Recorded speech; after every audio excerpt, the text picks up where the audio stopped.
Shabbat Shalom a todos, sejam bem-vindos, uma boa noite a todos vocês, que o Senhor os abençoe de uma forma poderosa e sobrenatural, que derrame as bênçãos para uma noite tão especial como essa, por uma palavra que vem hoje, que eu acredito que vai fazer muita diferença na vida de vocês, e que o Senhor os toque, mas os toque de uma forma realmente sobrenatural.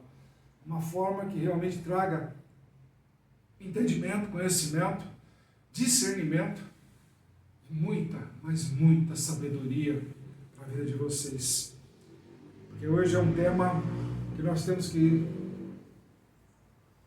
ativar na vida de vocês, coloquemos assim dessa forma, porque precisamos realmente fazer uma grande diferença entre aquilo que hoje se tornou comum, se tornou banal, para uma coisa realmente de santidade. Hoje o nosso tema é a profecia que não pode ser anulada.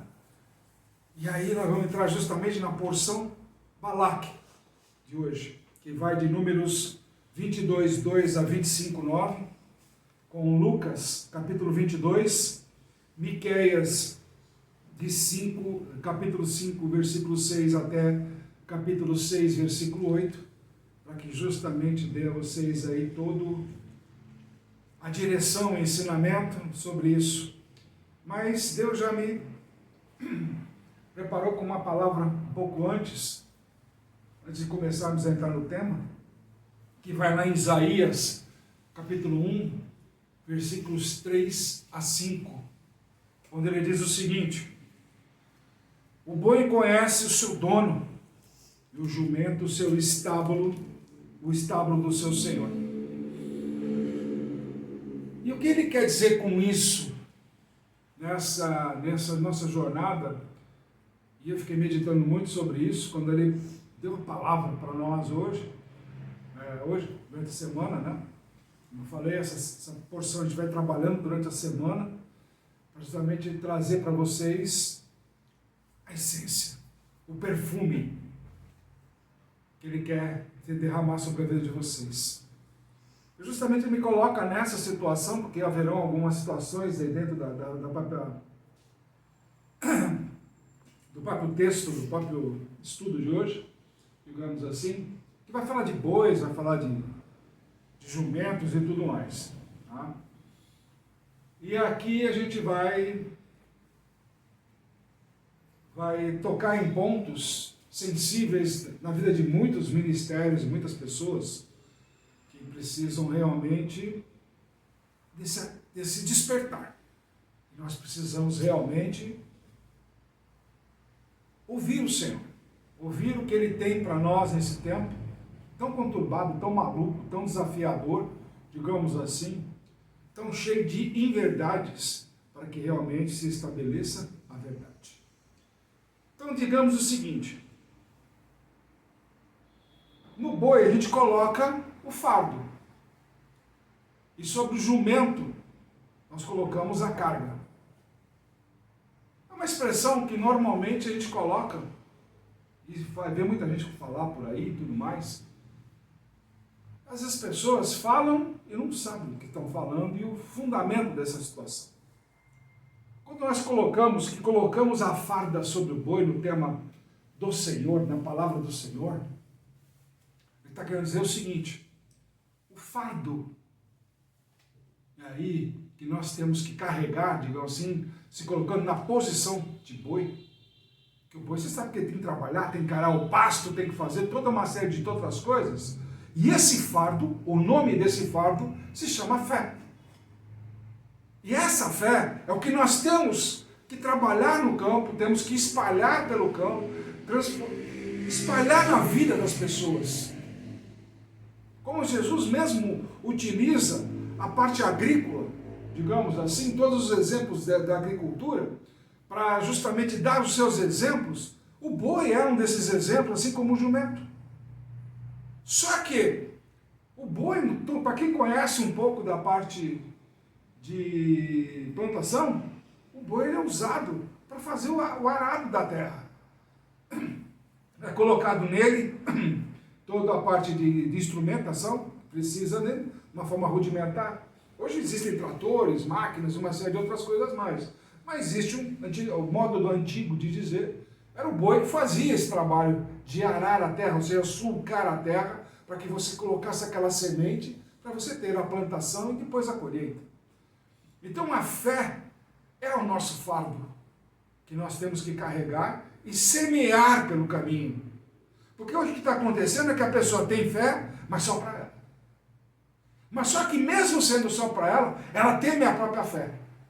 Ela não confia na semente que ela é capaz de derramar. Ela não confia. E outra, tem preguiça de carregar a fé e apresentar como semeadura na vida das pessoas. Isso tem prejudicado muito o andar e o desenvolvimento, até mesmo da nossa própria nação. Está falta aí. É o que está acontecendo por aí. Destruições e tudo mais que a gente está percebendo, tanto de fatores climáticos, de fatores naturais. Isso é falta de semear a palavra através da fé. E o jumento? O jumento ele carrega uma carga. Só que como ele capaz, a palavra mesmo diz, o jumento sabe onde é o estábulo do seu senhor. O estábulo é um lugar de descanso para o jumento. O jumento quer carregar a sua carga e voltar para lá, para o seu lugar de descanso. Porque ele sabe que lá vai ter o seu coxo para comer, vai ter sua água, a vontade daquele negócio todo, onde ele se reabastece, descansa e está pronto para continuar carregando o fardo. E é aqui que mora o grande perigo. O jumento somos nós. Somos nós. Nós estamos querendo fazer o trabalho atrás de recompensa. Nós não estamos aceitando, por exemplo, podemos dizer para uma igreja, até, as pessoas não querem simplesmente trabalhar para espalhar a palavra de Deus, ou ministrar sobre a palavra de Deus, sem buscar recompensa. Todos estão buscando recompensa. Ao tempo inteiro. O reconhecimento, o galardão e uma série de outras coisas mais, que isso não está na Bíblia. Isso não está na Bíblia. Pelo contrário, está escrito na Bíblia que o Senhor cuidará dos sacerdotes. O sacerdote tem que ser dependente do que o Senhor der. E hoje em dia, o que acontece é que, como jumentos, para carregarem o fardo, querem recompensa. E com isso, acabam desmotivando aonde? A fé das pessoas. Porque acaba chamando muito mais atenção o pregador do que realmente a ovelha. Mais chamando a atenção do que o altar de ouro, do que o testemunho. Chamando a atenção muito mais a roupa do ministro, a indumentária, porque eu não uso a mesma gravata a partir da pregação todos os dias. Eu uso a gravata uma vez só e tem que ser de seda, uma série de outras coisas mais, dando exemplo daquilo que eu presenciei de um pastor. Então veja bem, subiu na cabeça a recompensa pela carga que foi depositada nos ombros. Ou seja, a unção ministerial chamou-se agora carga. Onde os jumentos têm que entrar na cidade, espalhar as boas novas, já que está sendo colocado tudo no chão, os panos, os tapetes, tudo mais que é preciso, está sendo colocado no chão para que vocês pisem e adentro da cidade, mas sem recompensa. E todos estão querendo recompensa simplesmente por andar no esplendor de Jesus. E o que isso tem a ver com o nosso estudo de hoje, que chama Balaque, a profecia que não pode ser anulada? Tudo a ver.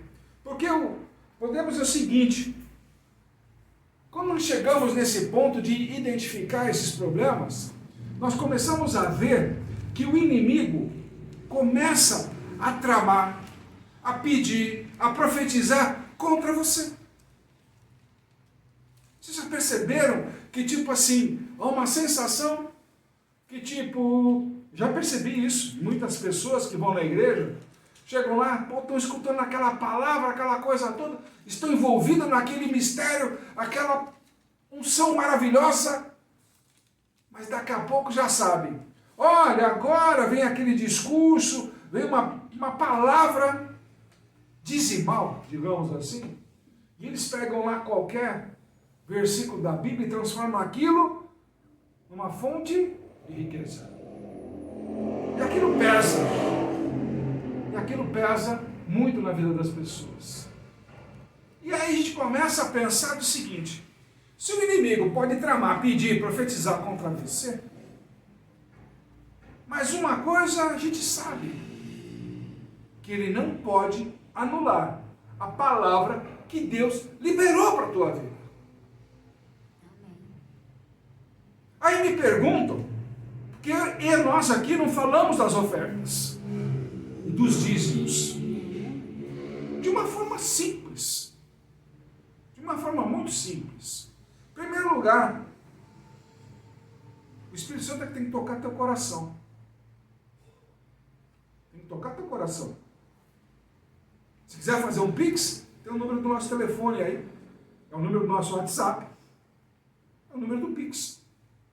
Deposita lá, cai direto na nossa conta lá, e nós vamos abençoar grandemente a tua vida lá nesse sentido. Orar aqui, colocar teu nome aqui, e vamos continuar orando pela tua vida, até o dia que tiver teu nome que ir lá para o fogo. É o que a gente pode nos comprometer. Mas já de antemão, já sabendo que Deus vai multiplicar sobre a tua vida. Porque é o testemunho dessa casa. Todos que ofertam nessa casa têm multiplicação. Isso é fato. Isso é testemunhado por todos aqueles que ajudam. Se não fosse isso, nós não teríamos como chegar aonde nós chegamos nesse curto espaço de tempo. Se não fosse o Espírito Santo tocar essas pessoas. E sabemos que tem mais para aí pessoas que estão escutando a nossa palavra, o Espírito Santo vem tocando e estão realmente aí começando. Realmente a gente quer investir nessa obra. É o que mais queremos. Que vocês realmente ouçam a palavra de Deus e invistam nessa obra. Temos muita coisa para fazer. Daqui a pouco nós estamos discutindo quanto precisaria para encerrar essa obra. 30 mil reais. Resolveria tudo. Resolveria tudo aqui. E acabava de uma vez por todas. Para a gente fazer outras obras maiores ainda. Só isso. Então, aí começam aquela situação e a gente começa a falar assim, mas por que vocês não pregam? Não falam sobre isso? Porque é o seguinte, a Bíblia mesmo nos ensina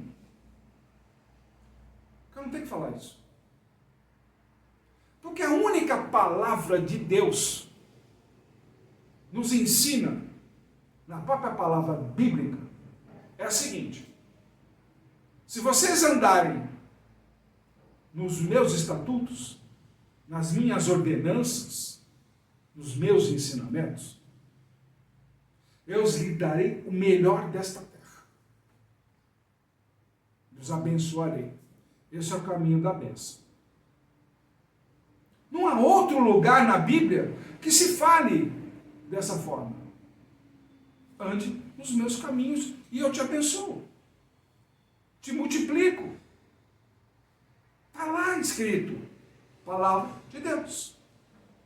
Ah, mas por que pedem aquele negócio todo e tal, que você vai ficar rico, que não sei o quê? Por que você não prega sobre isso, apóstolo? Simples. Em toda a Bíblia, só existe uma única promessa de riqueza. Nesse sentido. E é justamente no desafio do deserto de Jesus. Se você me servir e me adorar, eu te darei as riquezas desse mundo, uma série de coisas. Não vem de Deus. Não vem de Deus. O próprio Senhor responde: não tentarás o Senhor teu Deus. nem adorarás outros deuses.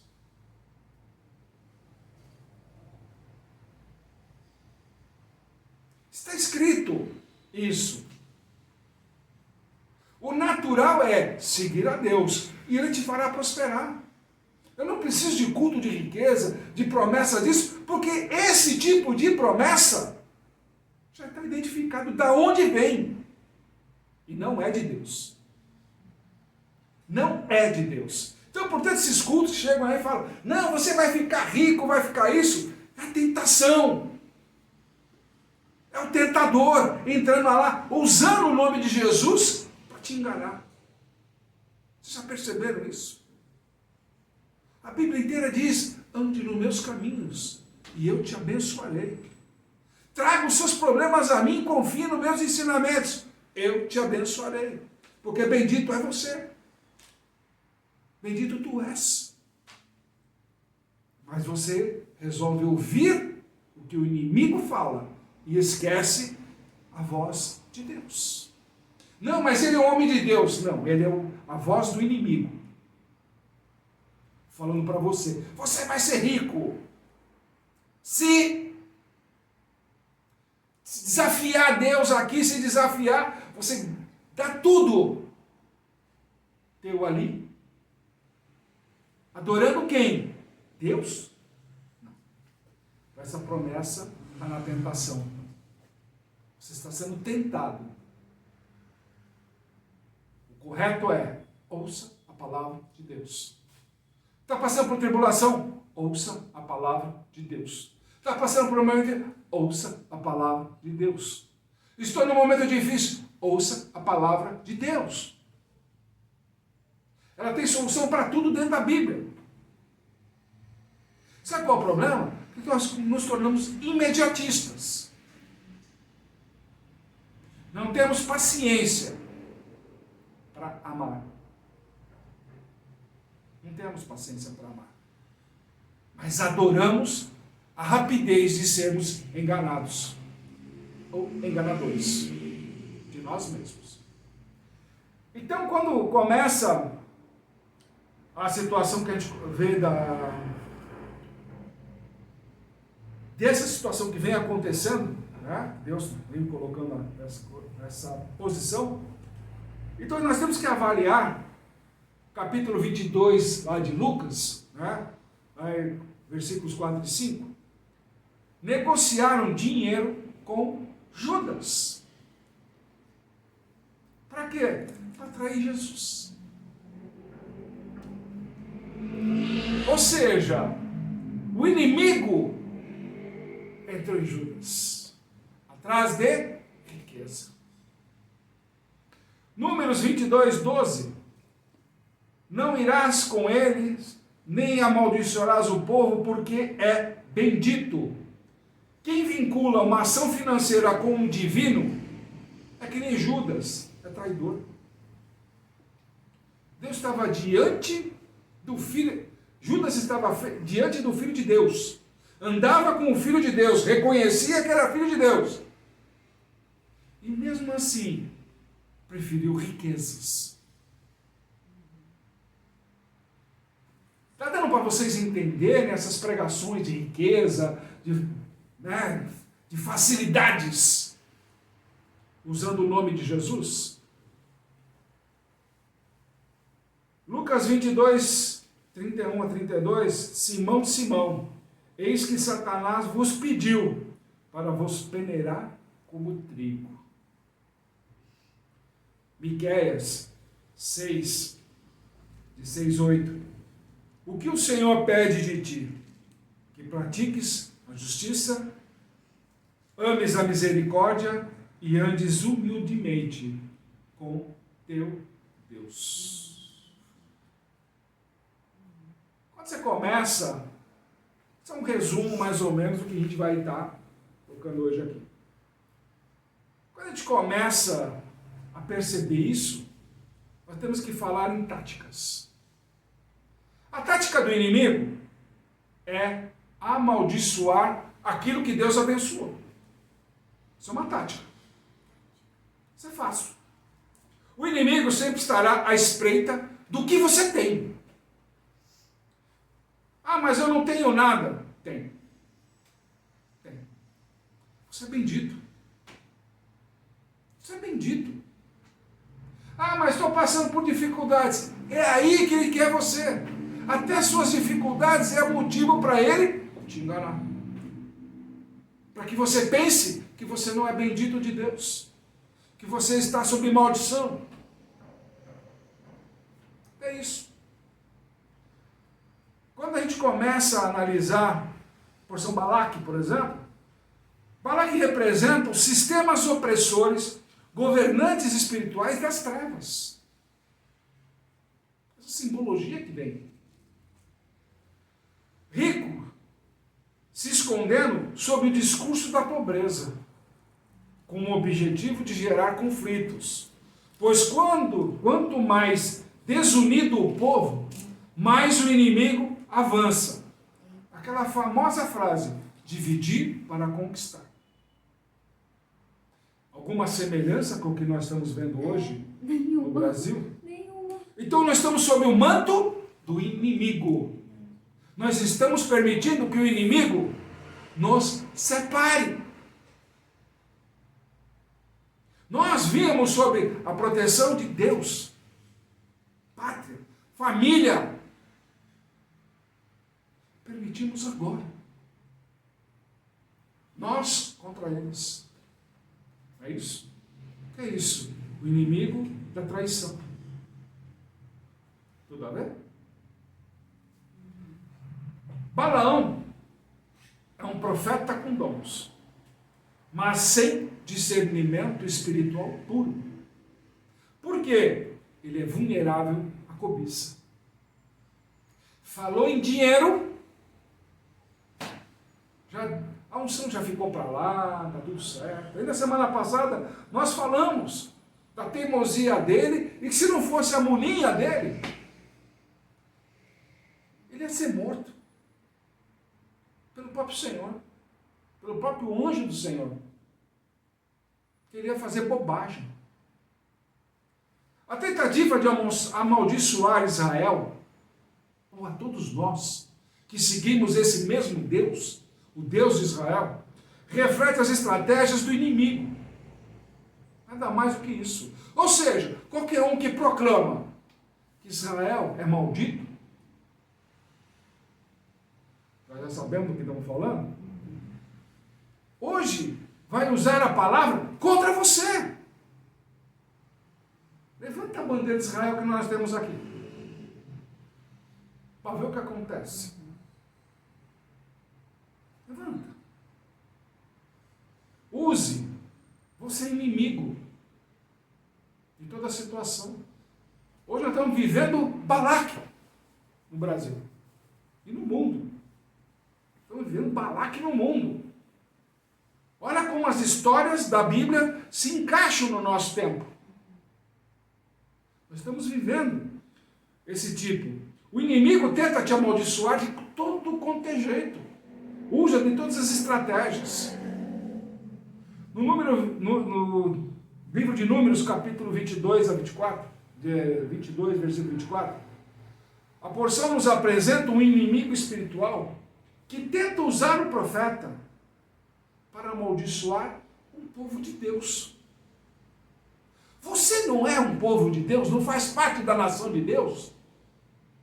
Você não aceita o Senhor como seu único e verdadeiro Salvador? Você ainda não aceitou isso na sua vida? Mas Deus já declarou. Você é bendito. Você é bendito. Através de Jesus, lembra do batismo? Ele é bendito. Ele é bendito. Aquilo caiu sobre nós, sobre todos aqueles que aceitamos Ele como nosso Senhor e Salvador. Nós somos benditos. Somos. Não podemos desprezar isso. Achar não, porque estão fazendo um trabalho contra mim, aquele negócio. Mas tu é bendito, filha da mãe. Você está preocupado com as maldições se você é bendito? Está se preocupando com isso? Fala sério, pessoal. Tudo aquilo que é profetizado, que foi profetizado contra Israel, virou bênção. Imagina hoje. Imagina hoje você falar, eu sou servo do Senhor Jesus. Sou filho de Deus. Encher teu peito, encher a tua fé. Elevar a tua voz. Sabe qual é a resposta que vem dos céus? Você é bendito. Você é bendito. Amém. Glória a Deus. Há pessoas que foram perseguidas, rejeitadas, feridas, mas sempre teve uma situação que Deus disse: ninguém pode amaldiçoar o que Deus abençoou. Mas Deus já liberou uma palavra sobre você. Ele relibera, renova esta noite. Renova agora sobre tua vida. Para você que está nos assistindo no canal de YouTube. Sabe qual é essa palavra? Que Ele libera sobre tua vida hoje? Você é bendito. Então começa assim a mudar foco. Foco. Por exemplo, quando vieram buscar Jesus lá em Lucas 22, vocês vieram me prender com espadas e varas, mas do mesmo jeito que faziam com o líder de uma rebelião. Traduzindo, a igreja tem usado as mesmas armas do mundo e não usa realmente a palavra de Deus, que é a única que basta. Por que é que se diz isso, apóstolo?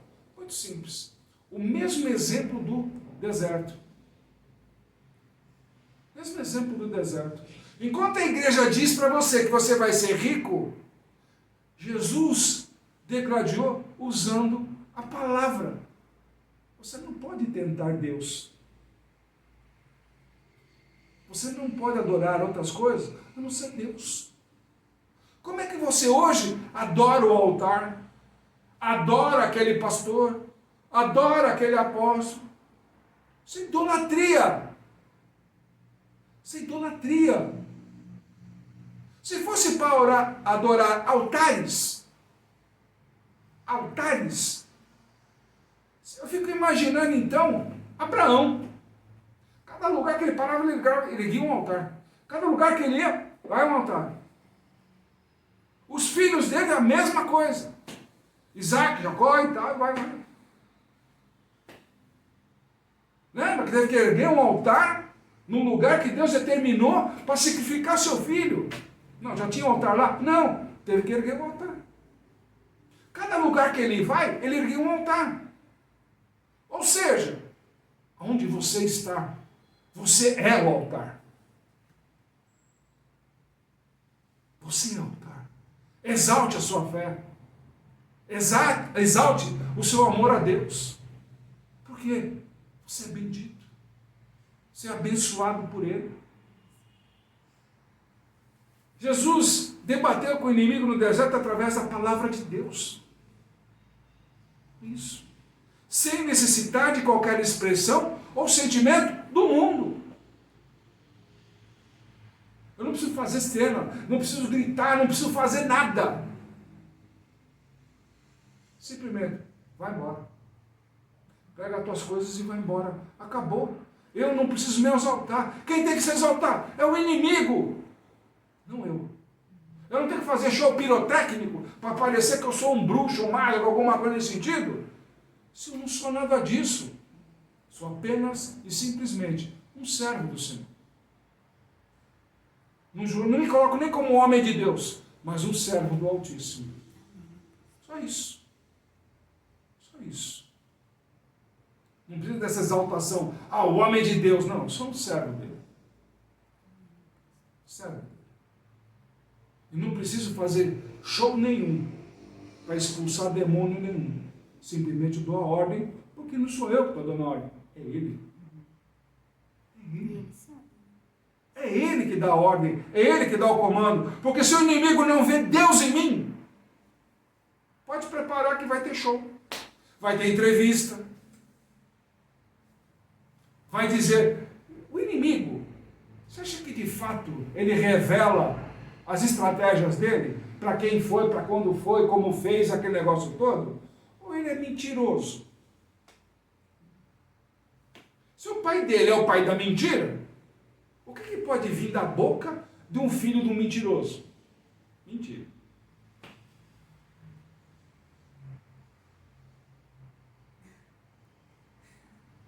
Entenderam, né? E aí ele diz o seguinte, mas esta é a hora de vocês, a hora em que as trevas reinam. Lucas 22, 53. Quantas vezes a igreja te impõe porque ela não sabe ouvir? Miqueias 6, 8, Deus rejeita sacrifícios externos, sem transformação interior. Deu para entender agora que não adianta você chegar lá e encher teu envelope, aquela coisa toda, se internamente você não mudou. Se internamente você não teve mudanças. Você continua na mesma situação. Não sai da zona de conforto. O que adianta? Passa semana, entra semana, passa semana, entra semana. E continua do mesmo jeito.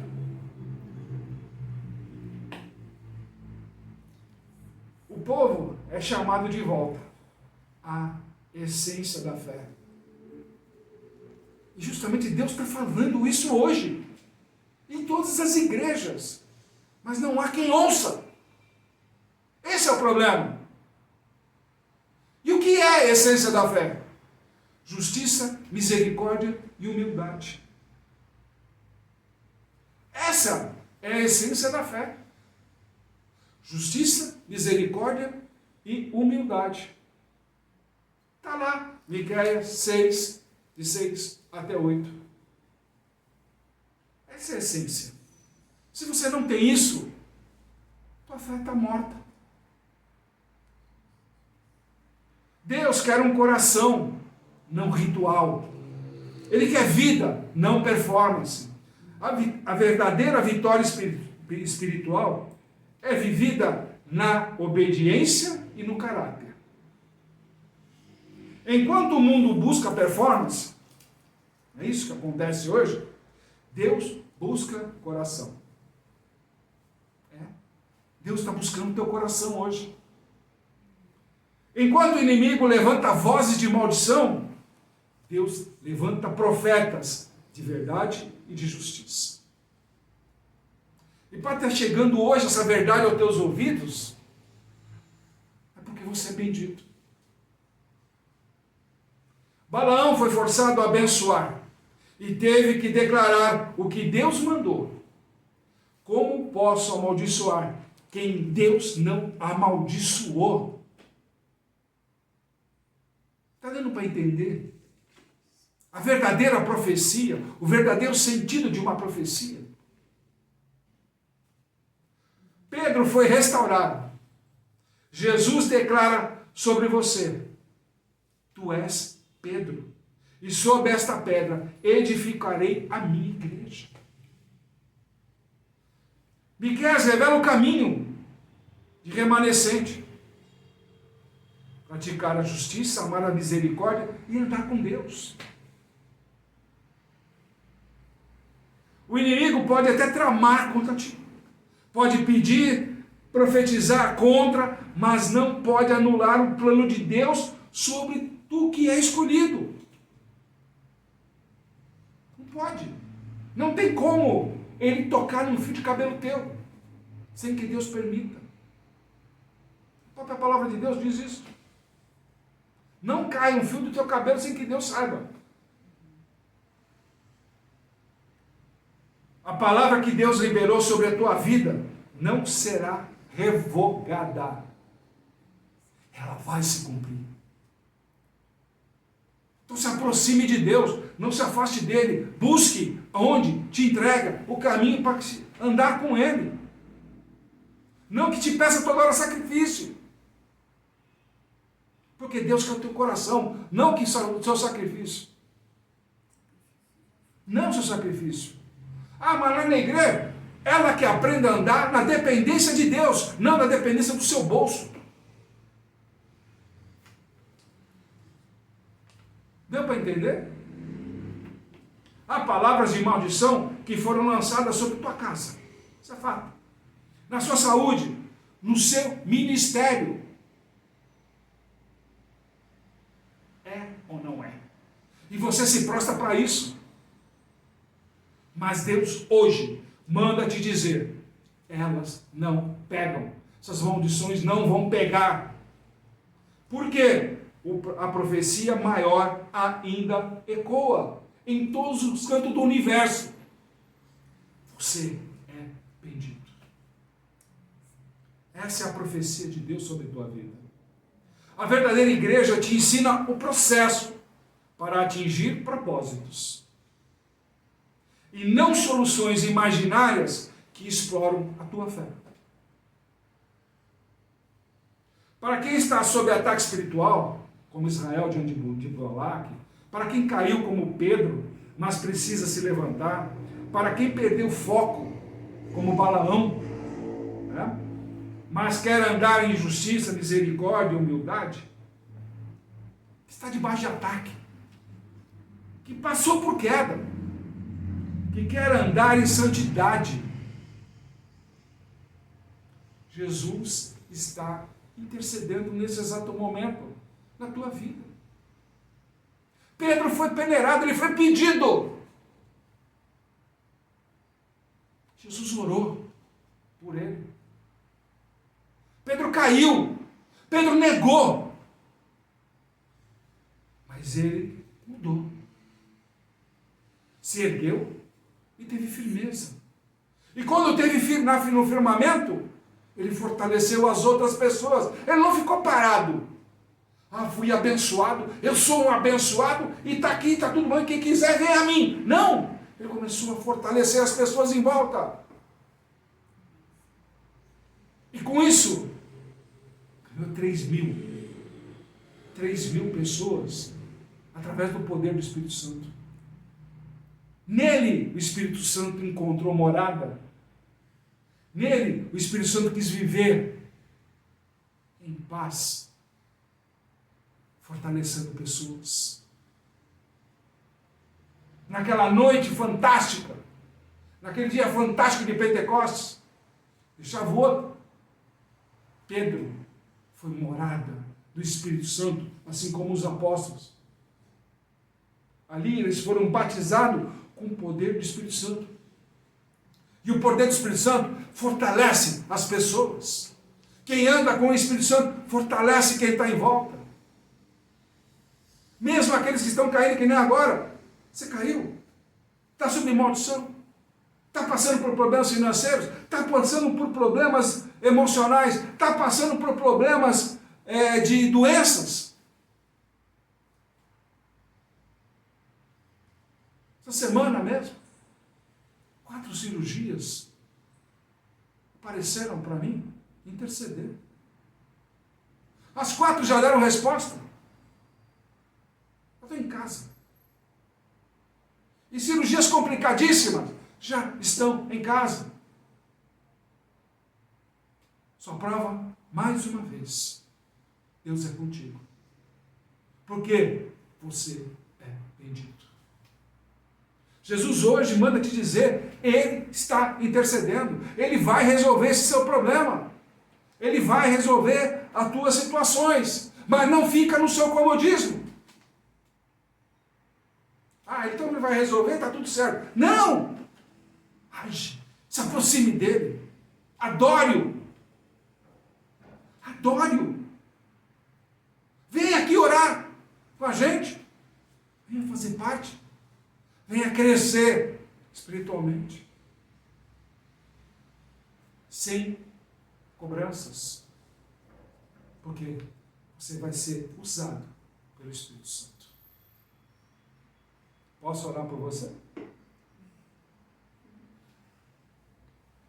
Senhor, nós reconhecemos que nenhuma palavra do Senhor cai por terra. A profecia liberada sobre as nossas vidas não será anulada. Mesmo quando o inimigo tenta nos confundir, amaldiçoar ou lançar setas contra nós. Assim como o Senhor impediu Balaão, nos cerca agora. Ai, Senhor, nos cerca agora com os teus anjos. Nos dê a tua proteção, meu Pai. Assim como Jesus intercedeu por Pedro antes da queda, intercede por nós neste momento da peneira. Assim como Miqueias proclamou, queremos andar contigo em humildade, praticando a justiça e amando na misericórdia. Senhor, toca aqueles que agora estão machucados pela queda, frustrados pela batalha ou secos pela religiosidade, Senhor. Ativa o coração do teu povo, meu Deus. Restaura a chama da fé. Faz lembrar que somos portadores de uma palavra que não pode ser revogada, meu Deus. Se há alguém aqui hoje, ou nos assistindo, que precisa se reconciliar contigo, que precisa se entregar, que precisa voltar para ti, Senhor. Que sinta o teu chamado agora, meu Deus. Sinta o Espírito Santo, Senhor. Atraia para o teu altar. Chama pelo teu nome. Traz de volta o Pedro que caiu, Senhor. Desperta o teu povo que quase foi amaldiçoado, Senhor. E santifica o coração que ainda está dividido. Essa é a hora do encontro. Esse é o tempo de resposta. E nós declaramos agora a tua vitória. O teu amor, Senhor, seja derramado sobre a vida de todos esses que estão aqui presentes e todos os que estão nos assistindo, Senhor. Em nome do Senhor Jesus. Em nome do Senhor Jesus. Amém, Senhor. Amém e amém, Senhor. Que o Senhor te abençoe e te guarde. Que faça resplandecer o Senhor o seu rosto sobre ti e te agracie. Tenha o Senhor misericórdia de ti e ponha em ti a paz. Shabbat Shalom.